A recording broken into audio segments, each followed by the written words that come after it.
everybody, and welcome back to the United Stand. I am being positive, and Manchester United tonight will beat Real Sociedad and will go through to the quarter-final of the Europa League. Ruben Amorim has been speaking. Our summer transfer budget depends on it.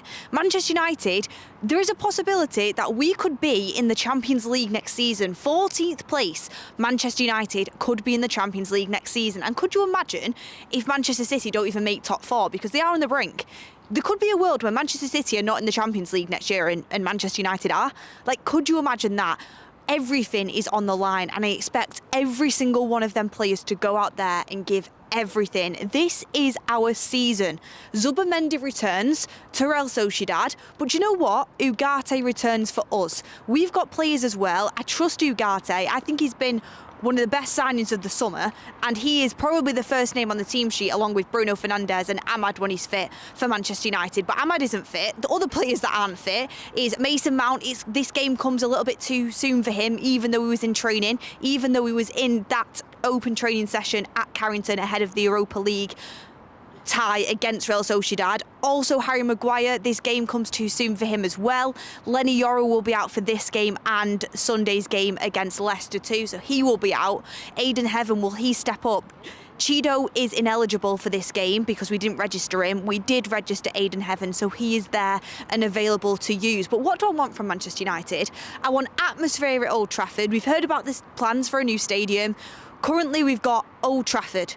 And Old Trafford, when it's rocking, can be an absolute fortress. It can be. It hasn't really been this season, I'm going to be honest. As a match-going fan who's had a season ticket for years, this has probably been the deadest year of Old Trafford. Ralph Rangnick's year was pretty dead, but this year has been dead. Last season, we had that FA Cup tie against Liverpool, which is probably the most atmosphere I've witnessed at Old Trafford, one of them anyway. That might be recency biased. I want a night like that. Like, everything is on the line for Manchester United. Our season in the Premier League is dead. The FA Cup is done. The League Cup is done. Liverpool play that at the weekend. By the way, Liverpool being knocked out of the Champions League. Thank you, PSG. Loved watching that one. I might be speaking too soon. But I want that. I want the atmosphere at Old Trafford. I want the fans to be turning up, and I think they will. They'll get behind Ruben Amorim. Ruben Amorim, that is what the fans are holding on to at the moment. And Sir Jim's come out and backed him. You might not completely agree with everything Sir Jim said in that interview. I didn't, to be honest with you.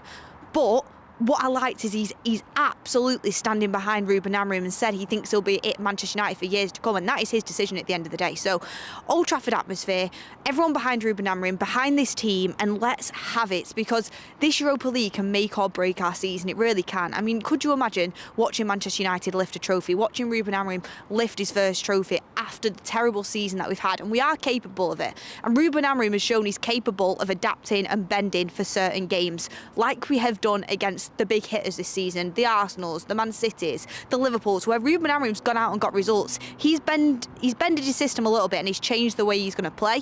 He said Manchester United won't do that in the foreseeable future, and he said his long-term plan is not to play like that, but he can get results. We've got to get a result in this game. Real Sociedad are not the Real Sociedad of old.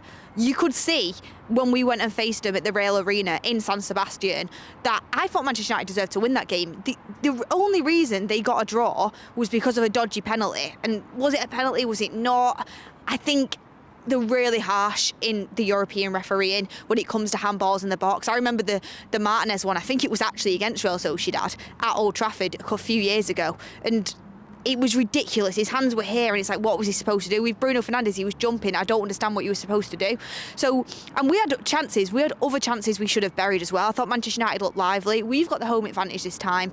But could it be another one of them run-outs like it was against Fulham, where it's super, super edgy? You go to extra time, you go to penalties, and it's one of them where anything can happen on penalties. We saw that with Liverpool and with PSG. Are you really confident with Manchester United with penalties after our run out against Fulham? I would like to have this boxed off in 90 minutes, but I could see it as being a very edgy game.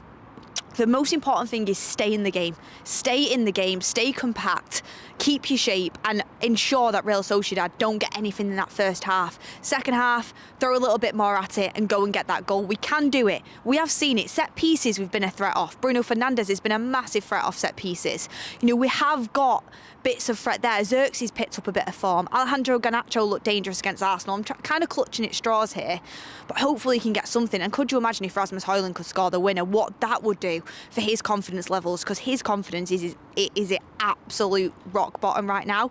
And yeah, I mean, the amount of games he's gone without a goal is absolutely incredible, and we need better, but he's all we've got right now. We've got to get behind him and hope that he can get a goal, and because he's our only striker in the Europa League. Yeah, we have Joshua Zirkzee, but we like him as more of a 10. We've got to hope Rasmus Højlund can get something, and we can provide him with service. And Patrick Dorgu being available for this game, because he's obviously had a ban in the Premier League, he was speaking at that press conference. Him being available gives Højlund more of a chance of getting service in, because he looks to get crosses in, he looks to fly forward, and hopefully you can see his relationship with Alejandro Garnacho continue. So what would be my starting 11 for this game? It's going to be Andre Onana in goal.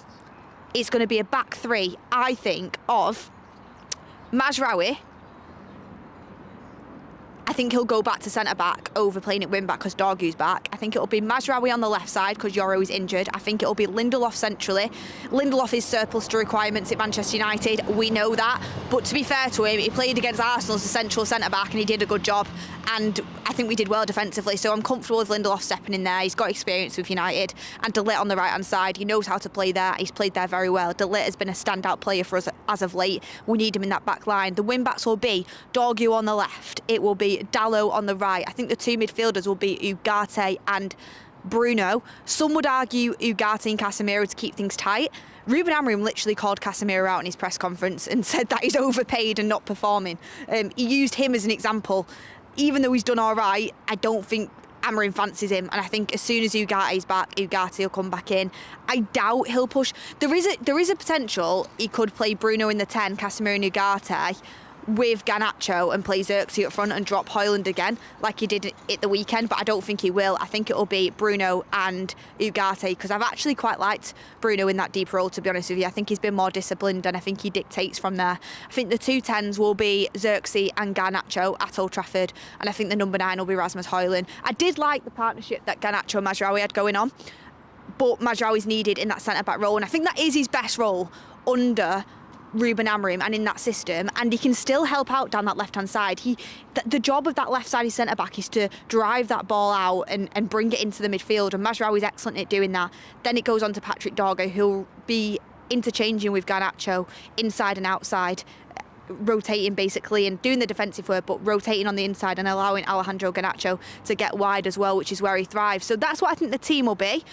Real Sociedad have their threats as well. Having Zubimendi back is massive for them. We need Ugarte on him. We need him to do like a little Fred on Kevin De Bruyne job. Do you know that kind of job? We need him to do that. And Herrera on Eden Hazard. I mean, he's not quite Eden Hazard levels, but he is one of their best players, Martin Zubimendi. So we've got to make sure we nullify him. But ultimately, I'm confident. I'm going to go with a 2-1 Manchester United win. I think it's going to be edgy, but I think it's going to be a 2-1 win. Winner in extra time. That's what I'm going to go with. I can't do penalties again, but I think it's going to be a close one. Look, everyone, let's get behind Ruben Amorim. Let's get behind this team. This is the competition that we have all of our eggs in this basket. We've got to get through. Quarter-final awaits us. It's looking like it's going to be Lyon. What a tie that would be. And then we've got Bilbao. He's up for it. He's up for it. Let's get the chance going, and hopefully United can get through. Come on, Manchester United.